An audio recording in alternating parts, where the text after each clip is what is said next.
Emily Dickinson, Because I Could Not Stop for Death, Poem Analysis. This poem is about death at its core.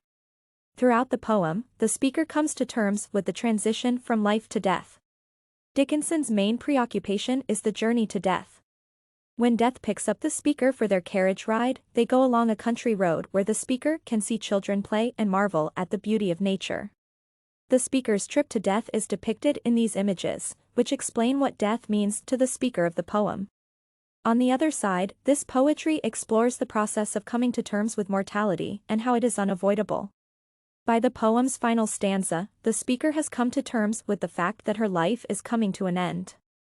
The speaker does not see their grave as a scary location, but rather as a place where she will meet eternity face to face. Therefore, the poet uses different tones and literary devices to talk about death and its connection to life, how death is inevitable, and the uncertainty of the afterlife. The main theme of this poem is describing how the dying process is marked by the fullness and brightness of life. As previously said, this poem is about a person's journey with death as they transfer from life to eternity. The carriage trip, however, isn't what you'd expect. It doesn't have a lot of melancholy, darkness, or dead people in it. Instead, the speaker sees a series of sceneries, including children playing, blossoming cornfields, and the sun setting.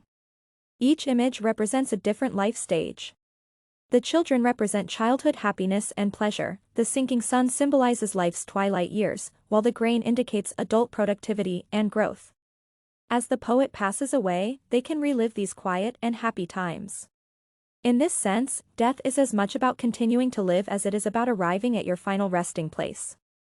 It is worth noting also that death has been characterized as being inevitable. Death is a prominent theme in this poem. The conviction that death is unavoidable, on the other hand, is more solid. It is evident from the opening stanza that the speaker is confronting death with certainty. They could not stop for death, the speaker says, implying that they did not mean to die, but death found them anyhow. I gained a clearer understanding of how the speaker felt about death's impending arrival by looking at the meaning of a stopped in the poem. In the context of the poem, stopped appears to signify picked up or collected, especially when referring to death halting for the poet. Meaning stopped does not imply that death has abandoned the speaker to pursue another person. It truly indicates that death, like a taxi or a bus, is stopping to pick them up. Given the inevitability of death, the afterlife, according to the poet, is uncertain. The uncertainty of the afterlife is also a major theme. The speaker seemed to be implying that we have no control over when death arrives for us or what happens in the afterlife. When the speaker says immortality in the fourth line, this concept emerges quite clearly. According to the poet, immortality accompanied them on the carriage ride at the end of the poem's first stanza.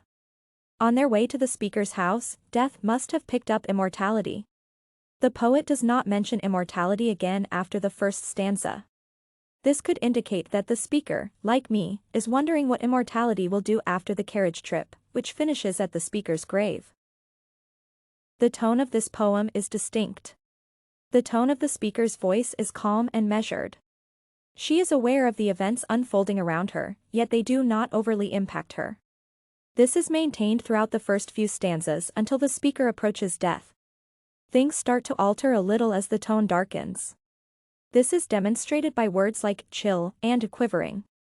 In the poem's concluding words, the speaker sensibly adds that the horses' heads are directed towards eternity, restoring the poem's opening section's peace.